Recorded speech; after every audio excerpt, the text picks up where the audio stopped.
Hey friends, and welcome to the Happy Hour with Jamie Ivey podcast. I'm your host, Jamie, and I'm so excited that you're here with us today. Every single week, I invite a girlfriend to join me on the show, and we chat about the big things in life, the little things in life, and everything in between. Before we get to our guest, I want to tell you about a book. It's called Out of the Spin Cycle. It's Devotions to Lighten Your Mother Load by Jen Hatmaker.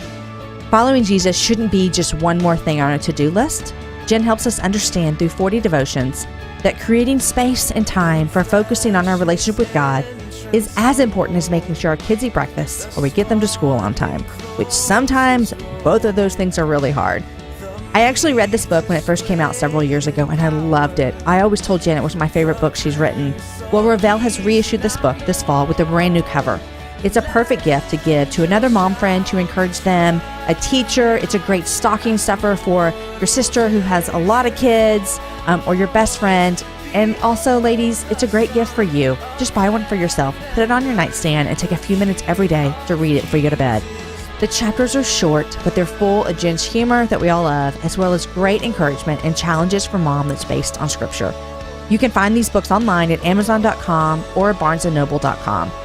Guys, you're listening to episode number 119, and my guest is Ginger Ravella.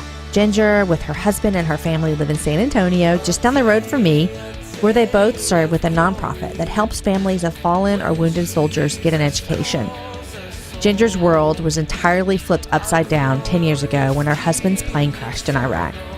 Her story of God's faithfulness, His kindness, and His provision on her life and her kids' lives over the past 10 years is so moving and encouraging. Just to warn you, you're going to need some tissues. Her and I were both crying about 10 minutes into this show, so if you're on a walk or on the treadmill, get some tissues with you. Guys, I always love to hear from you as you're listening or after you finish the show. If you want to send either Ginger or I a message on Twitter, you can do that. I'm on Twitter at Jamie_Ivey, and Ginger is at PilotsWifeFOH. I do love hearing from you. Like, for example, Jada put on Twitter last week. She said, catching up on Jamie Ivey podcast. Love them. Why? Unlike many others, they don't sound like a dull recorded phone call. So engaging. Jada, that is so nice. I read that and I thought, how kind of you to say such nice things about my show. So thank you so much. I love that. Guys, I also love seeing over the week over on Instagram how you guys are continuing to share the happy hour with friends. It is so much fun to see how you're doing, the fun stuff you're doing. Continue to do that. It's super easy. Tell a friend about the show, which I know that you guys do that all the time. Document that via Instagram however you want. The crazier, the better. Tag me in the photo and use the hashtag sharing the happy hour, and I'll choose a winner to send some goodies to. I'm going to throw in some other stuff that I've gotten that I want you to have. I'll just send you a good little goodie bag. It'll be fun to get a gift in Christmas. Okay, guys, thank you so much for listening to this show every week. Here is my conversation with Ginger.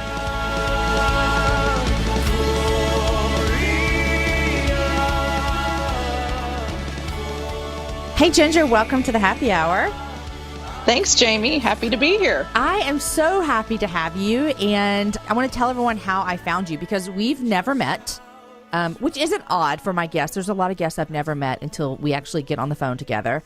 But one of your girlfriends sent in your story to us, and we get a lot of stories, which I love, and I get to see almost all of them that come in, and I could not stop. I saved the email. My assistant Amanda sent it to me, and I saved it. And then a week later, I looked at it again, and then I looked at it again, and I was like, I can't stop thinking about this woman and her story. And so your friends pitched you to the happy hour, and here you are. Hey, what are friends for? Right? For, to have our back. So that's exactly right. That. A lot of friends are like that. You know what? It's funny because a lot of the people that send in stuff, they're sweet friends, like pitching their friend's story, which is just... I love girlfriends that want to stick up for their girlfriends. Me too. It's the best. What a gift. It's a gift. So you and I are neighbors almost. You're in San Antonio. I'm in Austin, which is kind of neighbory. You know, I'm actually closer to you. Standards, yeah, because sure. I'm on the south side of Austin, so I'm closer to you. But how long have you lived in Texas? Lived in Texas off and on since I was in college. I went to Texas Tech and then married my college sweetheart, and he was joined the Air Force, and so we traveled all over the world. And God brought me a long journey back home to Texas, but here I am. Here you are. Go Red Raiders. Yes. Go Texas Tech. I have had one other woman on the show. Her name was Molly, and she was way back in episode number 86, and she and her husband were both in the Army. And so I remember when we had the conversation, I felt like the biggest loser because I had never known anyone personally close to me in like the military. And so I kept asking her all these silly questions. So you're my second person on that's lived this military life. So lots That's okay. of fun. I had to learn too. I didn't grow up in a military family. But, was your husband, what part of the service was he in? The Air Force. The Air Force. He was an F-16 pilot in the Air Force. Is that like a big plane? I don't even know. Look, I am. Idiot. Idiot again. That is a fighter. It's a fighter. Okay. Uh-huh. Okay. Yes. And so that was what he did as soon as y'all got out of college, and then you traveled. Where all did y'all live? Because that is the fun part about being in the military sometimes, is that you get to travel a lot, right? We did. Great friends and got to see the world and serve our nation. And it was just the best of everything. But we lived in England. We lived in Colorado. We lived in Arizona. We lived in Italy. We've been everywhere. And y'all also had 5 kids along the way. We did. That was part of the crazy, journey, was lugging all those kids all over Europe. Oh, I bet. But what a blessing. I mean, who gets to do that? It's such true. a blessing. It's okay. True. So your husband, Troy, and you got married out of college, and then you just have this crazy story of what transpired about 10 years ago with your life. And so I wanted you to take me back to when your husband was serving overseas. He was in Iraq. Am I correct about that? Yes. In 2006. How many terms had he served before then? He had flown in Northern Watch when we were stationed in Italy, but this was the first time that he'd actually gone to combat. Oh, so okay. We were in Arizona, and it was a 4.5 month deployment. And he had been there for how long? He'd been there for 3 months. Okay, for 3 months. And what is it like with having 5 kids and your husband deployed? In the technology that we live in, did y'all get to talk often? What was that like? Well, technology's changed a lot since 2006. That's true. So, that's very true. Yeah, really before Facebook or any of that. When he left in September of 2006, I was there in Arizona with our 5 kids who were ages 8, 6, 3, and twins that were 6 months. Oh my gosh, Ginger. Yeah, it was a lot. It was a lot. My house was a wreck. You can imagine. Okay. Yes. Yeah. So you're mothering 5 children, young children, and your husband is sent off for his first combat duty in Iraq. And so, would you get to talk every week, every day? What was that like? He would be able to call a couple of times a week. And, it was at that point, even carrying a cell phone, I had it. I didn't always have it on, Mm-hmm. Isn't that crazy? It is crazy. And now it's never within like 3 feet of us. It is like a second appendage. Yes. It's always attached to it. Right. But, at that, so I would just, hope that I was home when he called, or he'd leave a message on the answering machine, at home. And we did, email. That email was great because we could do that daily, and the time change, Iraq is 8 hours or whatever ahead of us. So yeah. And then tell me what happened when your husband was serving overseas. Well, he was flying combat missions. He was just a stellar officer and pilot, very experienced pilot, over 1,000 flying hours. He was a major. And, I'm just proud of him. I mean, we were living that military life, and I was just doing the best I could, being, a pseudo single parent. And then November 27th of 2006, my whole world changed. How did you find out that your whole world changed? It was just a Monday morning, and my little boys, my 2 oldest, were at school in kindergarten and 2nd grade, and my daughter Bella and I were in the backyard. I was with a girlfriend. She came over faithfully every Monday morning the whole 3 months prior to that, while my husband was gone. And we were drinking Starbucks, and her little boy was jumping on the trampoline with my little girl, and my babies were down for a nap. And it was about 9:15 in the morning, and my doorbell rang, and someone knocked, and I went to the door, and I thought that was strange. Who would be coming to my house that early, unannounced? And I looked and opened the door, and I saw this sea of blue Air Force uniforms, and I knew it well. It hung in my closet. But when I saw their faces, I knew every military wife knows you don't want to get that knock. And you knew what it was when they came. Yeah, I mean, you have an idea that something bad's happened because their faces, Yeah. spoke before their mouths did. They came in, they asked me if anyone could take my daughter. Was at that point she'd come to the door with me and was looking at them and hanging onto my leg. And they said, is there anyone that can take your daughter? And about that time, my girlfriend walked up and so she took her. What a blessing, away. Ginger, that she was there. It's just God's provision, Oh my gosh. Like I have chills always. to think that God made sure, and I'm going to cry, like that God made sure that she was there with you. He did, because when he was deploying, she said, hey, pick a day of the week. I'm going to come over faithfully. I promise you, I'm going to show up that day, every day. Just tell me the day. And I was like, I don't know. How about Monday? She said, yeah, sure. So, wow. So that was no coincidence. God was in that. No way. God was at work. So your friend takes your daughter. The gentlemen come into your home, and then what transpires after that?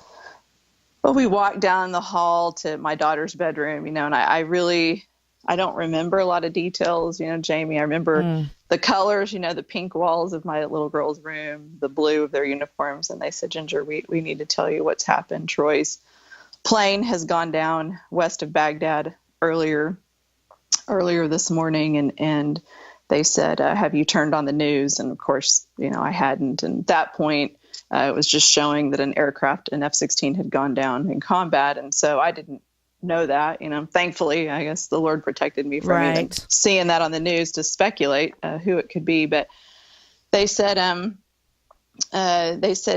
we haven't been able to get into the crash site yet because it was one of the fiercest ground battles to date in Operation Iraqi Freedom at that time. And they said, so we really don't have any other news to tell you. So, of course you can imagine I have a million questions and they can't answer any of them. And I said, I just kept saying, well, this can't be happening. We have 5 kids, And so they leave.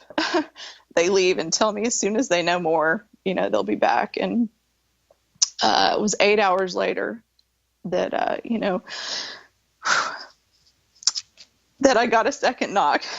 And, in that time, that 8 hours, friends and family started flying in and girlfriends started coming over. And it was just this picture of, everybody just trying to keep busy and just praying as they work. And like I said, my house was such a disaster. And, we were just pick up brooms and I'm just sweeping like a crazy woman and they're all cleaning. And I had friends that were teachers and they got into my kids' books and started alphabetizing the books. And some of them started organizing closets. I mean, nobody knew what to do, they just wanted to be there and show up. And so that night they came back to my door and that's when they told me really the unthinkable. They told me that when they got into the perimeter of the crash, that Troy's body was no longer there. The jet wreckage was, but he wasn't. And that they had confirmation that insurgents had taken him from the crash site probably within the first 15 minutes after the crash. And so, what do you say to that? Yeah. So a couple of questions that are coming to my mind. The first time they come, was it clear that your husband was dead, or was it just clear that his plane crashed? We don't know. That's what I asked them, and they said, well, they were very measured. No one wants to say anything until they have confirmation. Right. They said, well, we would have a hard time believing that he could have survived an impact of that magnitude, but we don't know. Yeah. And so they made his status was called duty status, whereabouts unknown. Okay. And I'll never forget. I'll never forget that term because that was the term that they used for where he was. And so, when they left my house, I just, they said, Ginger, we don't think he could have lived, but we've got to find the body, we've got to find him. And they said there was some DNA left at the crash site, that his skull fragments. And that was leading them to believe that, of course, that he didn't survive. He couldn't have survived. And they said, we're going to have those shipped from Iraq back to Bethesda, Maryland, to have them cross-matched with Troy's DNA that was in the Air Force file system. And so it was 5 days that we waited for that. And, in the meantime, I had to tell my kids something, I had to tell them. I mean, So when the officers came the very first time and they tell you this news and your girlfriend's there and 2 of your kids at school, 3 of them are at home, and your whole world changed. And then they come back that night and families coming in and everyone's trying to be with you. What were those first conversations with your kids? I sat them down. It's one of those times where that the Lord is just putting the words in your mouth and you don't even really know what, because you can't prepare for telling your children that their daddy's gone home to be with Jesus. Mm-hmm. But I was surrounded by so many people who said, the words that you said were beautiful. They were simple enough for them to understand. Where I just said, your daddy, he had a very dangerous job and he proudly served our country. And I told him, what was, so painful to say your daddy went home to be with the Lord, but I was so proud to say that he saved 20 special operations guys the day that he died. That was the mission that he was on, and they were a downed unit had screamed over the radio. Anybody who's ever had come to our assistance, we're being overrun by the enemy, and Troy answered the call, and that was exactly who he was, and even the kids at that young age, knew their daddy would have done anything for anybody selflessly. And so, yeah. So how did your kids react to that? Because your 2 youngest are, what did you say, 6 months old? They were babies. They were not 9 months, and my little girl was 3. So it was really directed to my 6 and 6 and my 8-year-old. He had just had a birthday. He was 9. And so I was really talking to the boys, mostly. And, they just, they cried and, but in childlike faith, they had questions, but they still accepted that, they knew what heaven was, and they knew that's where you go when Jesus is in your heart.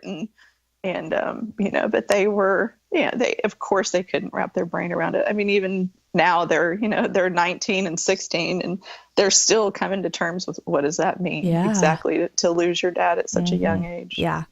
I think when I found out that I was going to be chatting with you, of course I went and found you on everywhere I could and looked at your Instagram, which I think led me to some of your kids' Instagrams. And I remember, I don't remember which son it was of yours, but I was looking at their Instagram, just getting a handle on your family. And one of your boys showed a note that your husband, their dad, had left them.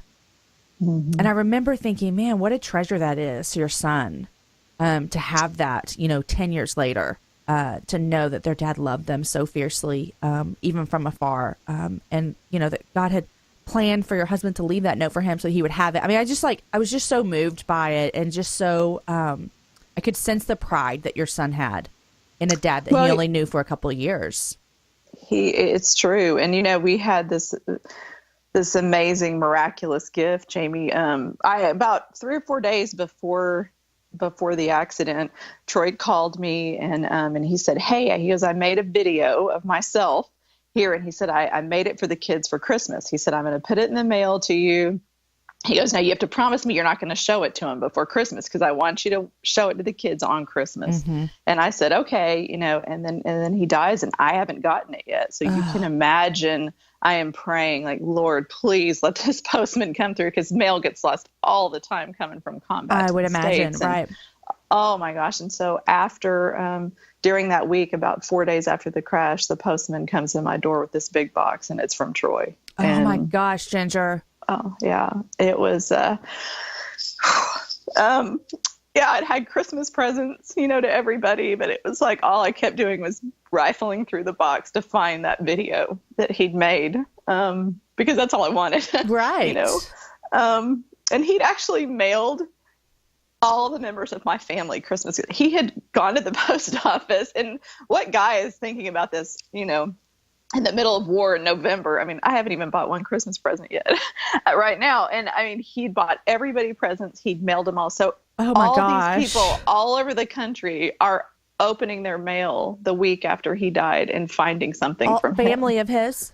Yeah. Family of mine, family of his. Oh my gosh. It was a lot, for everybody to take in, but it was just like, that's who he was. I mean, he was the most thoughtful, man, and so I find this video and I couldn't watch it. I just couldn't bring myself to do it. And I did not watch it for 14 months. Wow.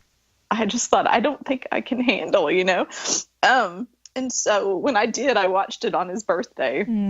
It would have been his 36th birthday, because he was 34 when he died. And so it would have been on his 36th birthday. And it was, at a point where it was hard to watch, but I knew God had built me up so much in that time, that he gave me the strength to. And now, oh my gosh, now it is the literal last words that my kids have from their dad to them. And he was like reading the Bible, reading Christmas stories, praying with them. But one of the things he did was he had these children's books. I guess there was some little makeshift library, there in Iraq in Balad, where he was stationed. And he had gone and checked out these random little kid books. And some of them were ones, we'd heard of, like, Don't Let the Pigeon Drive the Bus, kind of thing. And some of them were very obscure. One of them was called The Librarian from Basra. And it was not like a top seller on Amazon. Right. But when I watched it, because I watched it alone the first time, I thought, I'm going to find those books. So I scoured the internet and ordered every one of those books. And so each one of my kids had the book that their dad was reading to them. And they followed along, That's amazing. It was beautiful. Did anyone watch it when it came? Just me. No, I didn't let anybody else. So you put it up, it. and then when did you show it to your kids? Yeah, it was probably, that would have been in February of 2008. I probably didn't let them watch it until later that year, because I didn't feel like they were at a place where it was I felt like it was not going to hurt them, as much. And of course, in that time frame, I had just the sweet gift of getting remarried to another fighter pilot who had lost his wife to breast cancer. And so the kids were back into, more of a traditional home setting with a new dad. And we kind of had a lot, to work through with that. So I didn't show it to him until later. Yeah. Okay. Well, you kind of just, dropped a bomb on us real quick, so let's go back a little bit. Okay. I want to know, before you met your husband now and got remarried, can you tell me, I mean, what you went through is probably, in the top 3 of every woman's greatest fear, losing her husband. When you signed up for this military life, was it something you ever really thought that just might happen?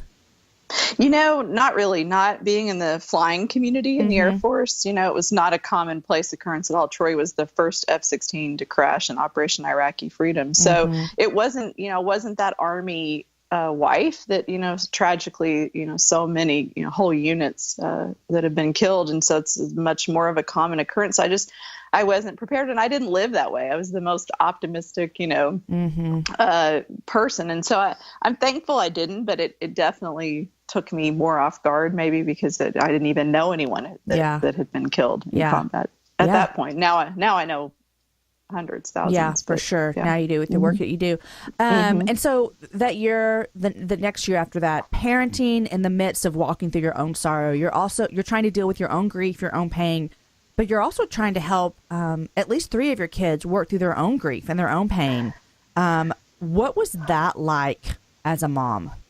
Well, I will tell you, that first year, Jamie, I dealt with a lot of depression, a lot of anxiety, a ton of insomnia, which is truly, I have a heart for people who have insomnia. It is the number one reason I think that people go off the deep end. I mean, you just can't function, when you can't sleep. And it wouldn't matter what I took or I could not sleep. I was just so anxious and depressed. And so, I got to a place about 6 months after he died where I was bone thin. I weighed 107 pounds. I mean, I never ate, I never slept. I was just hanging on by a thread, really. And that girlfriend that was with me when the knock came at my door, she grabbed me one day and she said, "We've got to go to the doctor. Like, you have," because I felt, that taking an antidepressant or, I just felt like then maybe I'm not having enough faith. And I've battled with that, because I'm like, the Lord can do anything. He can pull me out of this. And she said, "Ginger,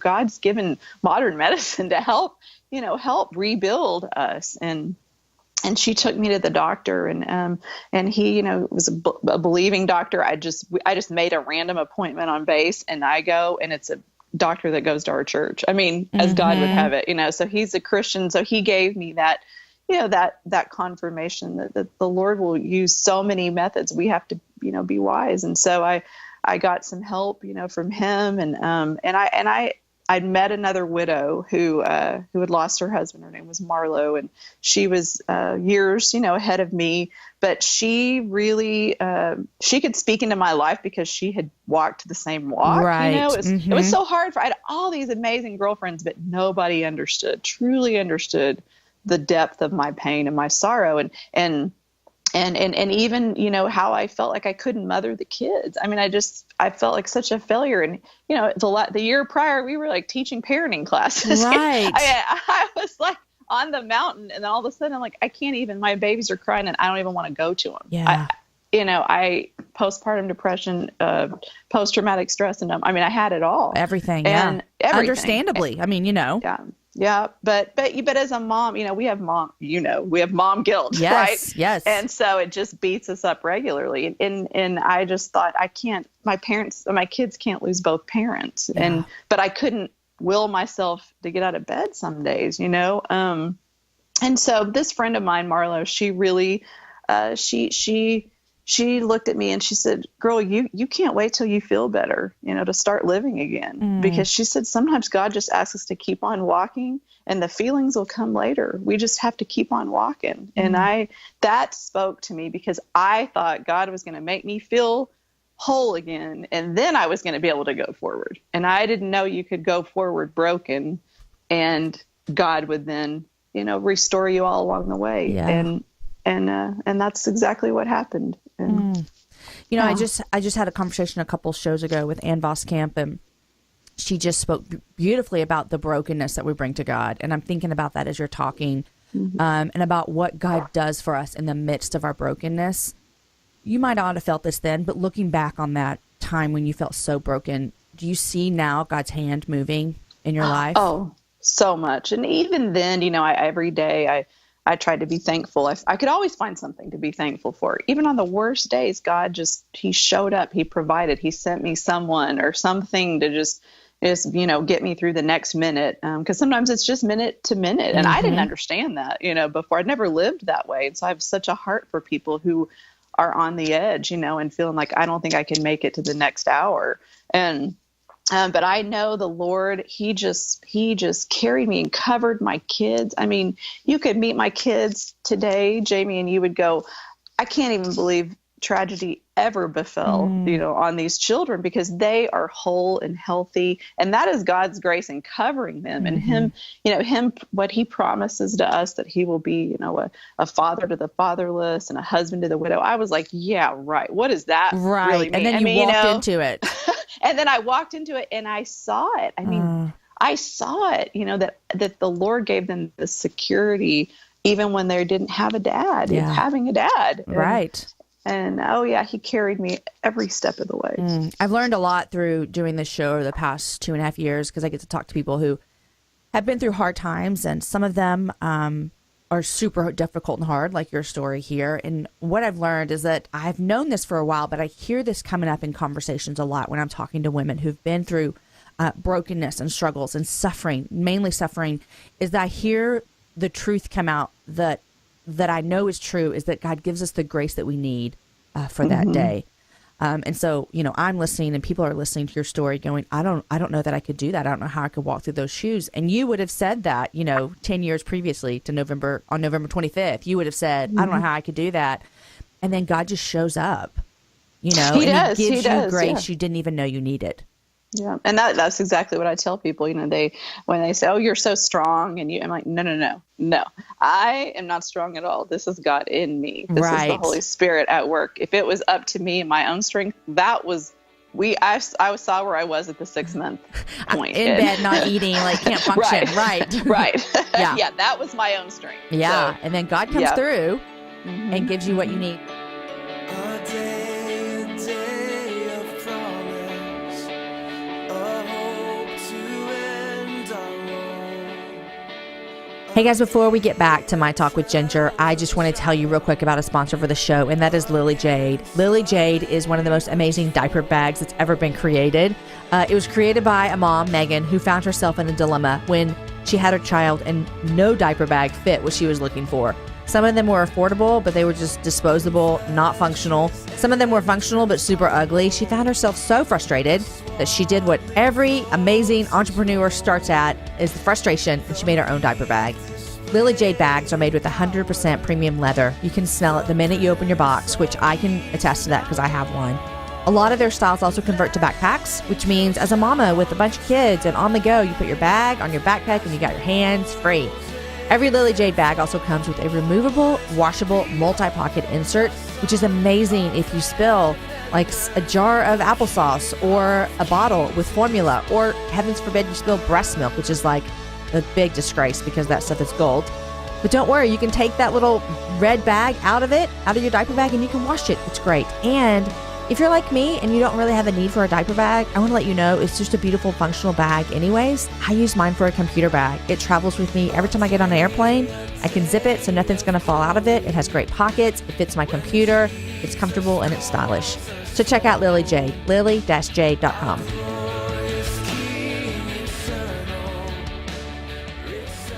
So you're journeying through this. I want to know, I mean, I saw a little bit in the story that I read, but I want to hear from your mouth. How did you meet your husband, Jim? Real quick, before you tell me, after your husband passed away, when did you start thinking, I think that I could remarry? That's a question I always have for women. You know, I felt that immediately. I mean, I just felt like someday, somehow, I couldn't picture. I was like, who's going to want me with 5 kids, really? You know? That's the joke that my husband tells me because I have 4 kids. He's like, Jamie, who's going to want to walk into this? I'm like, I don't know, but hopefully God would provide. Like, I can't do this alone.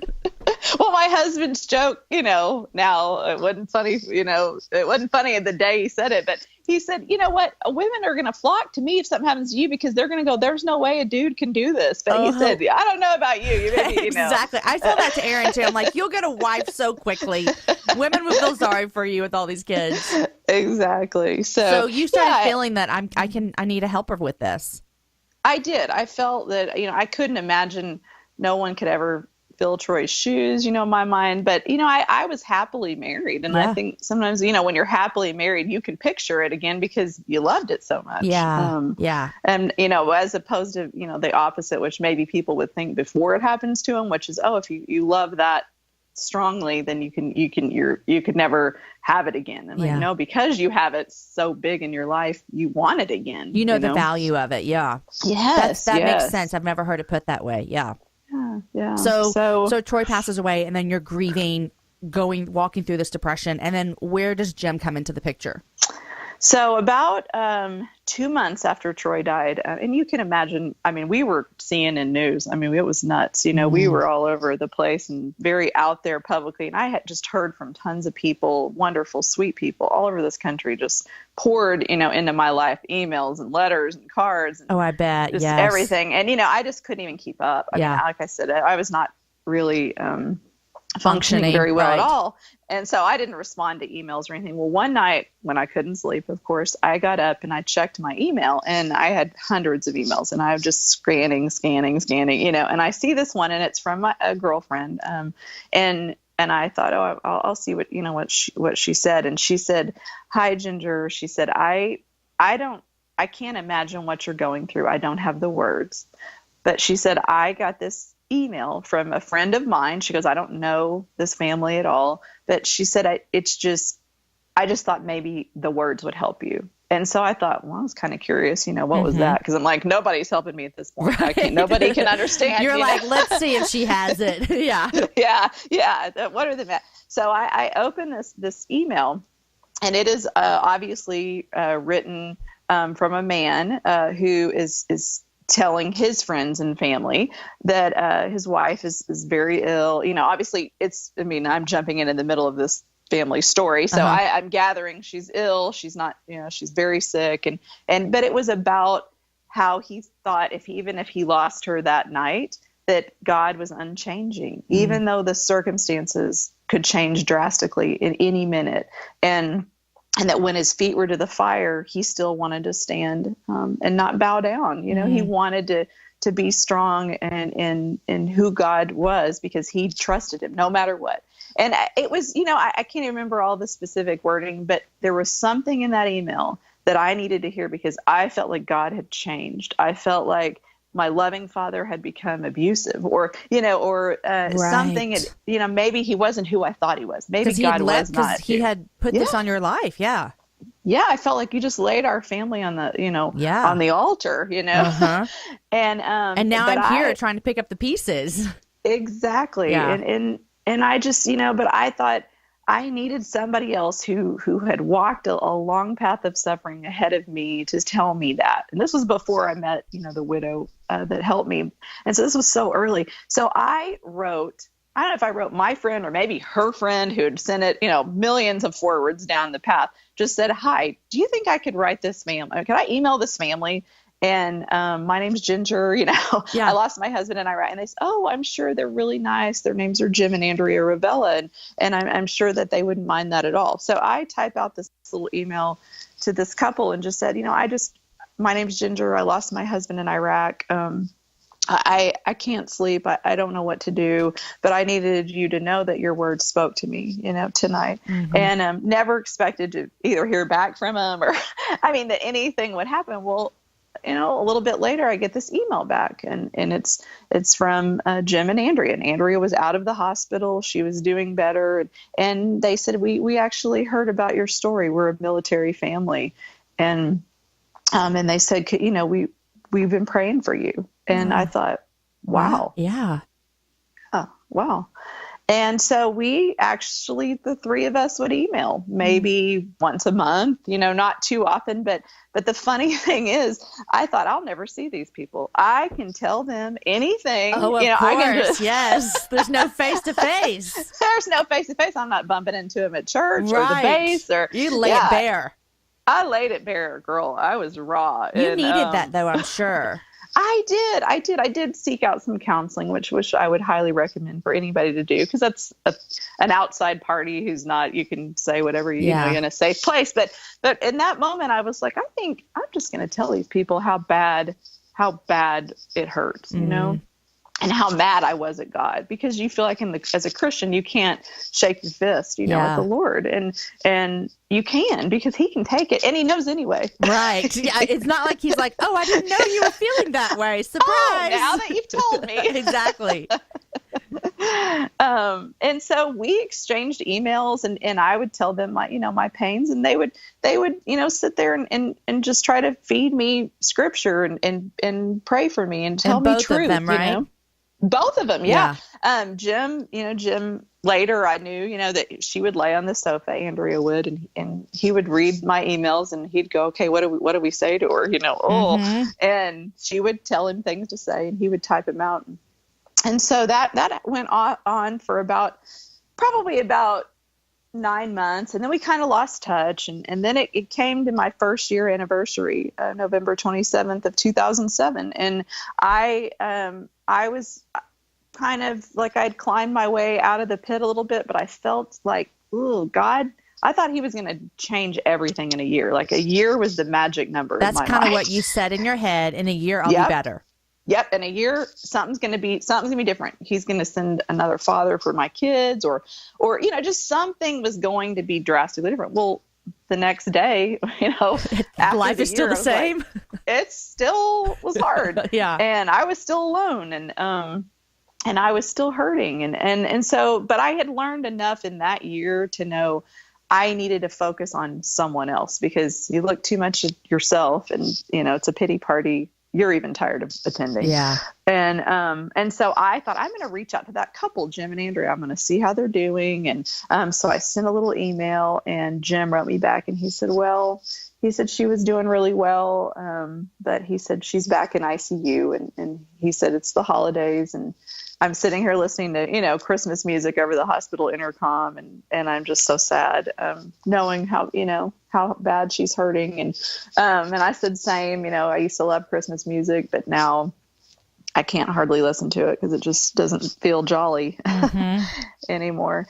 And so probably 3 weeks after that, she passed away. And I had an email from him that night, and he said, I just wanted you to know, Andrea went home to be with the Lord today, and I'm sorry if I ever said anything stupid to you over the last year. He said, I thought because she had terminal cancer, she'd had cancer for 4 years. He said, I thought because she was terminal, she and I talked so much about death that I thought I understood, where you'd walked. And he said, but I had no idea the loss until today, when I sit here and my soulmate's gone. Yeah.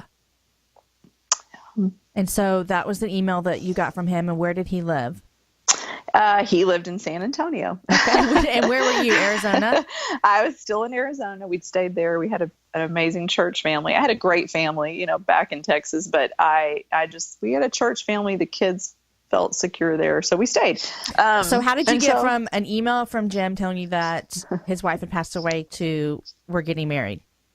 Well, so it was December. It was about this time, it was, middle of December. And I said, I'm going to be in Texas visiting my family. My parents live in San Angelo. And I said, I don't know how far that is from San Antonio, but if you want to meet halfway and, in a Dairy Queen and cry it out, I'm there for you.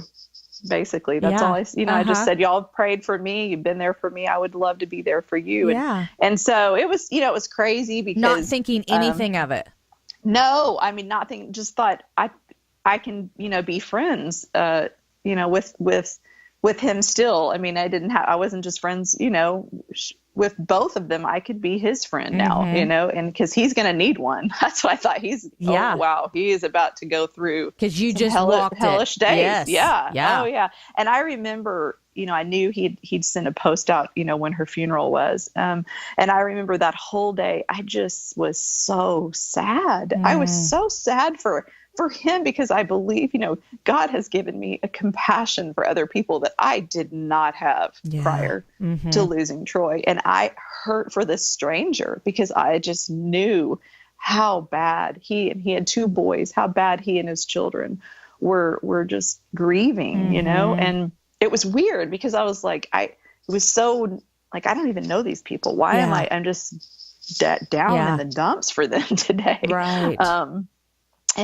So I said, well, hey, I'm going to be in Dallas, blah, blah, blah, these days. And he said, I'm going to be in Dallas. My sister lives there. I said, my best friend lives there. And so we met on Christmas Day, which was nuts because neither one of us were really keying in that it was Christmas because I'd kind of already done Christmas with my kids. Yeah. And, holidays, you just kind of want to get through them when you're hurting and you just like, I just want this to be over.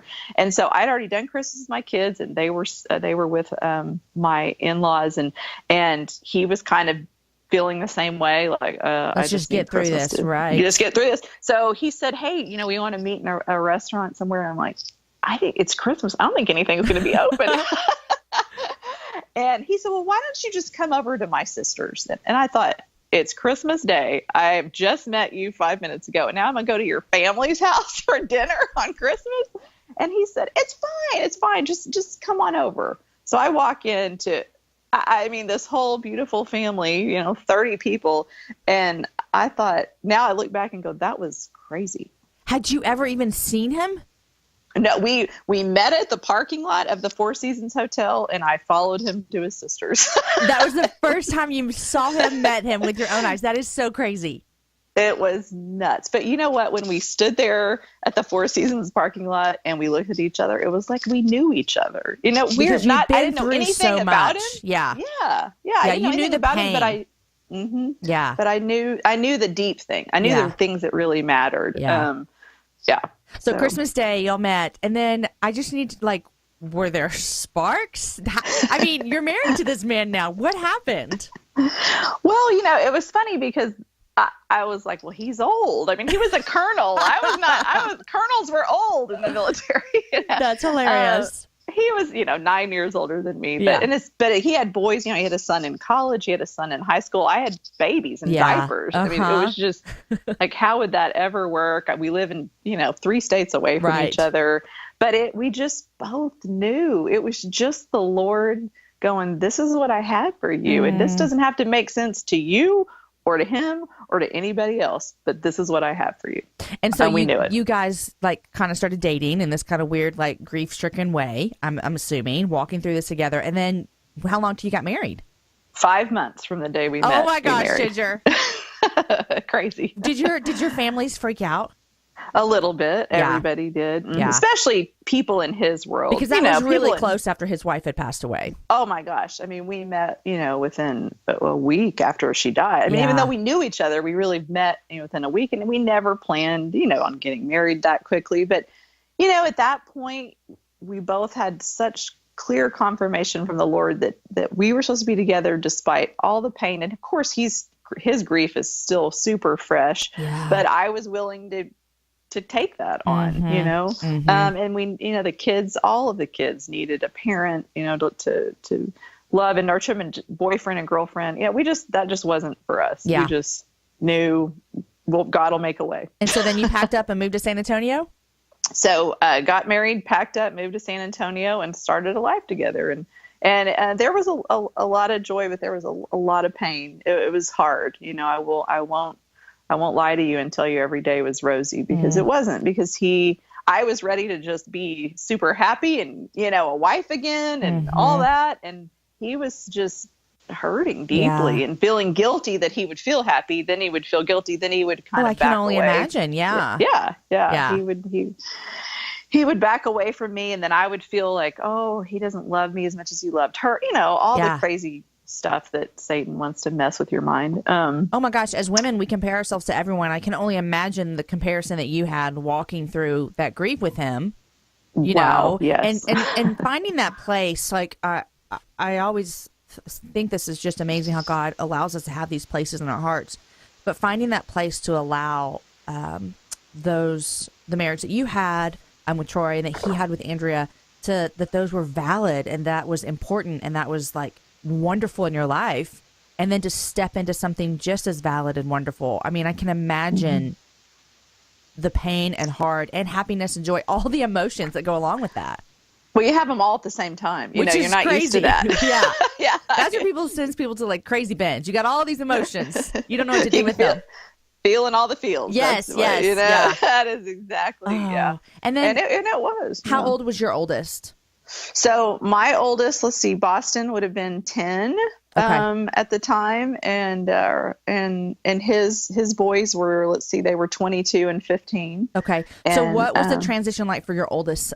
I mean, I'm just asking your oldest because he was the oldest, but what was it like for your kids? All of a sudden, 2 years ago they lost their dad, and then now basically their mom's remarried, and here's a new dad. How was that? Well, it was, he asked me to marry him before he'd met the kids. And that was, a lot of people had a hard time with that. But to me, it was beautiful, because it was like, he doesn't need to see that my kids are darling and obedient, which they were. He was like, God's called me to this, so we're doing this, whatever comes with that. And so, my kids, and I wasn't going to tell them, they knew I'd met somebody, but I was traveling. I was coming to San Antonio to see him, and he was on his way, to see us. And we were all talking about it, my girlfriends and I thought, I got to tell my kids. I got to tell my kids their dad is on a plane on his way to meet them. And we're picking them up from school today. So, and y'all are married? No, we were just dating, but we were engaged. Okay. And so, we talk about it, we'd pull up to the little elementary school, carpool line, and the boys are going, I'm meeting my dad today. Oh my gosh. It was, but I just knew, Jamie, and they embraced him. They were so ready to have a father again. And even though, of course, there's a lot of conflicted emotions, because you want to feel loyal. You don't want to feel disloyal to your parent, right? Yeah. But then you want to embrace somebody new who's willing to love you. And I think it's just what you talk about with the picture of adoption. It's a beautiful thing when people choose to love you. Could not, because they have to, but they choose to. Yeah. And I mean, what a beautiful picture to see God actually, like how you said earlier that you felt as though he had kind of disassembled your family and left you all out there. And then to see that God's hand all the time was walking you straight into, this your life with Jim and him being a dad to your kids, and just what a beautiful picture of God never leaving you. Well, we pray for our kids. You pray for your kids. I pray for my kids every day. Just Lord, just be with them. And I believe the Lord was just preparing their hearts for something so out of the realm of ordinary, for Jim to come into their life. And he came in, we picked up the boys from school. We went and had ice cream. We went to Toys R Us. We get home the next day, the twins have their second birthday. So I have all of these people who are coming. They're not just coming for the twins' birthday. They're coming to meet Jim. Yes. Oh yeah. The firing squad. Yes. He was there. And so we have all these people at the Jumpy house, cupcakes, all that. And Bella, she was 4 by then. She was jumping on the bouncy thing and fell kind of out the front, and cried. And all these people, me included, who have been loving her and caring for her and raising her, she runs past every single one of us and runs straight to Jim's arms and cries and says, "Daddy." Oh my gosh. And what do you say? Wow. It's just, it doesn't have to make sense to us. It makes sense to God. Mm-hmm. So and he provided that daddy for your kids. Yeah, he did. Yeah. Oh, and one day they know that they'll see their dad again. I mean, they do. There's Jim that hope. does it. Mm-hmm. He does a beautiful job. It had to be a handpicked from the Lord, a man that could raise someone else's kids still to teach them about who he was and love him. And you have a dad there and you have a dad here and we're all dads together. Yeah. And he's done a beautiful job of that. And I believe as they're older now, because now they're 19, 16, 13, and the twins are 10, that they respect him so much because he's allowed them to love more than one dad. Yeah. Oh, it's just a beautiful picture. I love it so much. Okay. So this is how you got to where you are now, but now you and Jim get to work together. And so real quick, tell me about the stuff that you do for the nonprofit.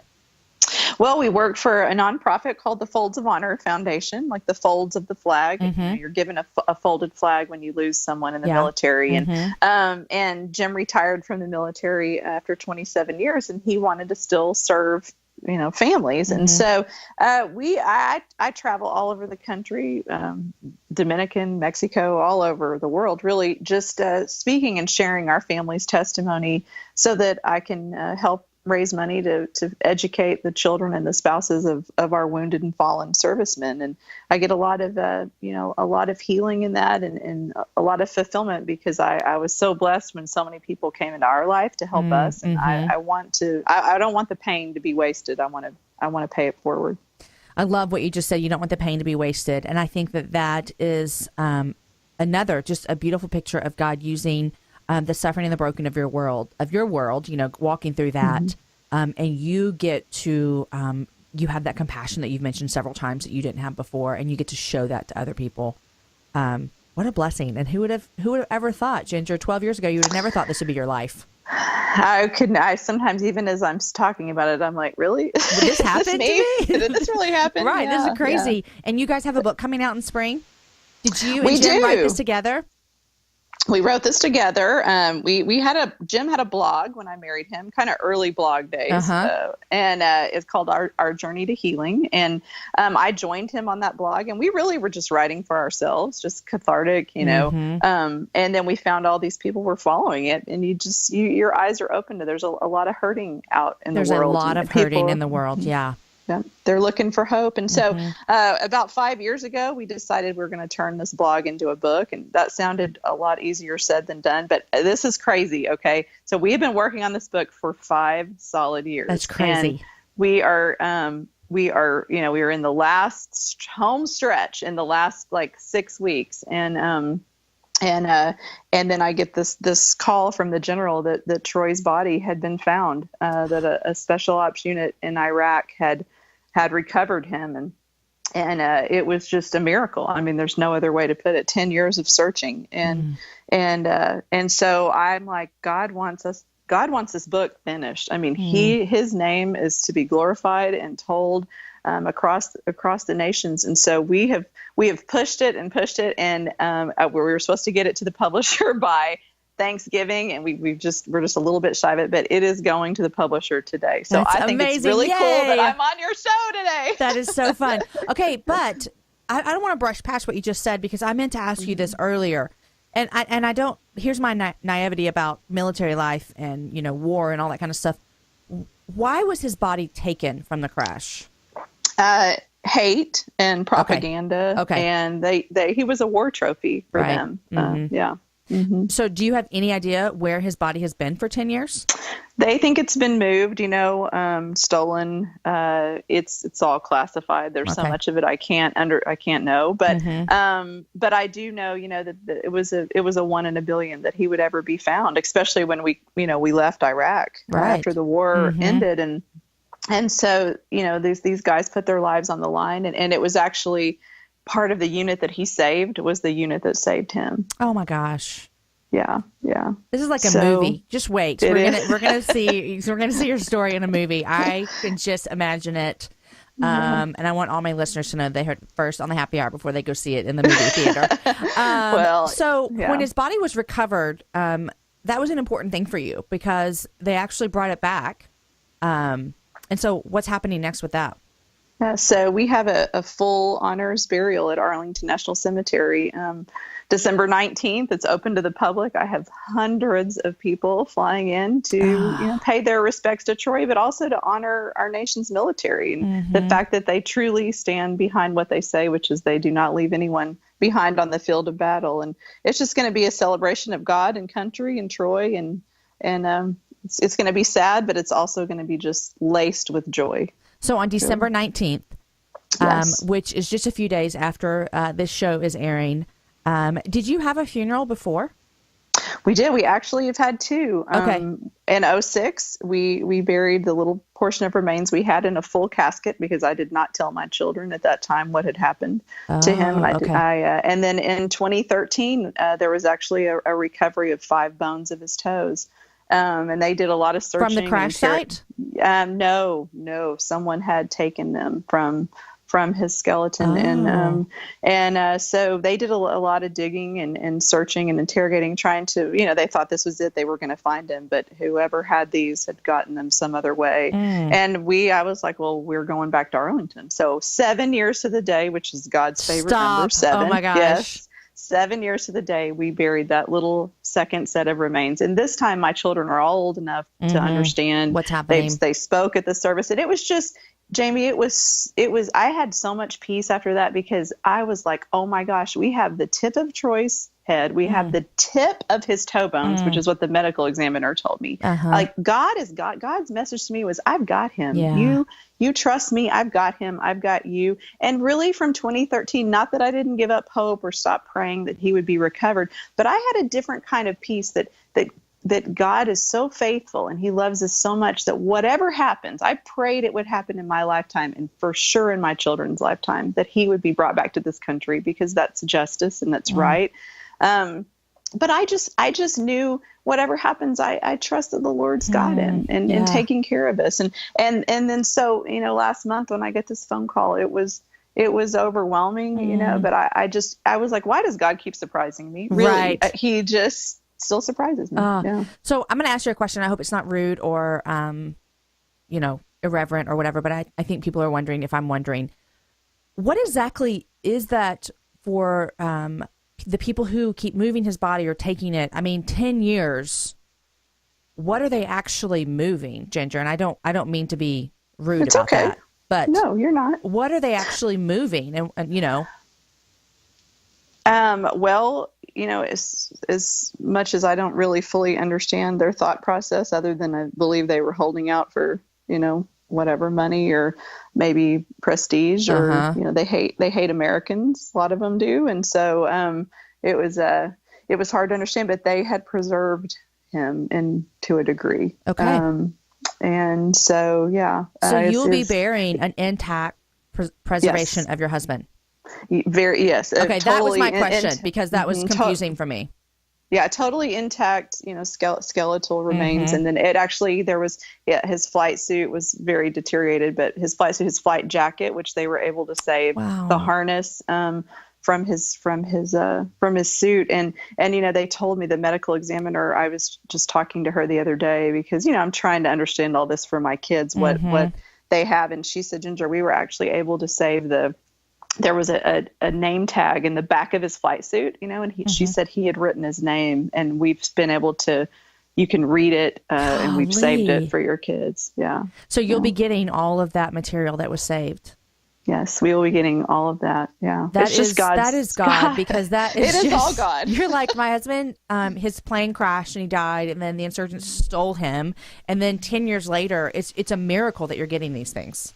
It's a miracle. And it's just such, God's just a God he finishes things, and he loves us so much. It was extravagant love because he didn't have to do these things, Nope. for him to still be God and good and faithful and all those things. No, because we know it's so kind of him to give you these things, Troy's been with him, we knew that from the day that he died. Troy's been with him. So everything after that was just, our earthly things, that matter. Our bodies are just the shells of who we are, but still it matters, to those left behind. And so. Well, I know people are listening. I hope that, that they'll get to somehow see, I don't know if there'll be news coverage or whatever of what's happening on the 19th.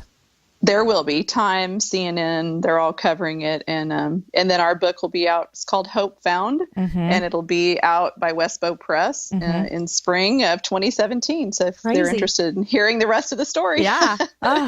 Well, okay. It's been so much fun chatting with you and hearing your story. And I've cried a few times, which are my favorite interviews. But I have to ask you the questions I always ask before we go, even though we're almost out of time. What are 3 things you're loving these days? 3 things I'm loving are the TV show This Is Us. Oh, yes. Love that show. Yes. I have a planner that's called the Mom Agenda, and it's got space to write all of your kids' activities, and I love it. Okay, that's good. And Brett Young is a country artist that I've actually met through my work at Folds of Honor, and his new CD, it's self-titled Brett Young, is fabulous if you love country music. I do love country music, which none of my kids do because my husband has brainwashed them into not liking it. Shame on him. Exactly, right? Okay, those are awesome. Also, what are you reading these days? Well, I've been obviously reading a lot of manuscripts of our own book, Hope Found, trying to edit that. But beyond that, I've been reading Shauna Nyquist's Present Over Perfect. Yes, which is great book. Awesome. And then I had the privilege of getting to know Taya Kyle, of the Chris Kyle of American Sniper. I've gotten to know Taya, and she wrote a book called The American Wife that she just gave me a couple of weeks ago. And so I look forward to opening that soon. Oh, that's so good. I have heard great things about her. So wonderful. Neat lady. Yes. Yeah. Well, Ginger, it has been my absolute joy getting to hear your story from you and not just in your sweet friends' emails that they sent me. And I'm so thankful that that you're getting to share your story. And just, I loved hearing about all of the little bitty pieces of things along the way that that God's given you to remember your sweet husband. So, thanks, Jamie. It's been a privilege getting to know you. Thank you. So great. Okay. And I'll look forward to when your book comes out and all the things you guys have going on. And when I was stalking your kids on Instagram, you have just some great, good looking kids. So there you go. Thanks so much. Cute family. I loved seeing what all you guys are doing and all that kind of stuff. So Ginger, thanks for joining me on the Happy Hour. Thanks, Jamie.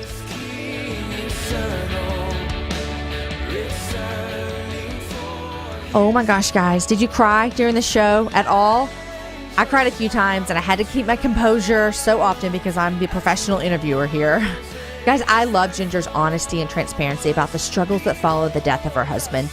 It's a pain that I can only imagine, and I'm so thankful for God's guidance on her life through those awful years following her husband's death. Also, how crazy was it that they found his body 10 years later? I still cannot believe it. I have thought about that since our conversation a couple weeks ago. If any of you are in D.C., you should go to the funeral. I literally wish I could get on a plane and go to D.C. to that funeral. If nothing else, I'm sure we'll find some media coverage online, and I'll be sure and tweet that out so you guys can see that a lot. Guys, thanks for listening. Today's show was edited by Logan Garza, and the music is from the CD A Day of Glory, Austin Stone Worship's Christmas album that you can get on iTunes.